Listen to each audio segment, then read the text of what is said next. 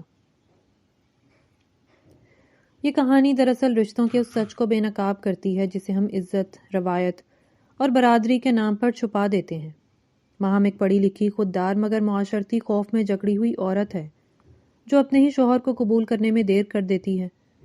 اس کی کمزوری یہ ہے کہ وہ لوگوں کی ہنسی سے ڈر کر اپنے رشتے کو چھپانا چاہتی ہے، مگر خوبی یہ ہے کہ وہ اندر سے نرم دل، ذمہ دار اور سچ سمجھنے کی صلاحیت رکھتی ہے، جبکہ ذیشان بظاہر کم عمر، شوق اور زبان کا تیز لگتا ہے، مگر حقیقت میں وہ قربانی، خودداری، محنت اور خالص محبت کی زندہ مثال ہے، جو بچپن کے دکھ، محرومی اور اپنوں کی بے حسی کے باوجود کسی پر بوجھ بننے کے بجائے خود کو مضبوط بناتا ہے اور اپنی بیوی کے لیے ڈھال بن کر کھڑا ہو جاتا ہے۔ عدنان اور شازیہ جیسے کردار اس سماج کی نمائندگی کرتے ہیں جہاں رشتے مفاد پر، ہمدردی شرطوں پر اور محبت صرف اپنے فائدے تک محدود ہوتی ہے۔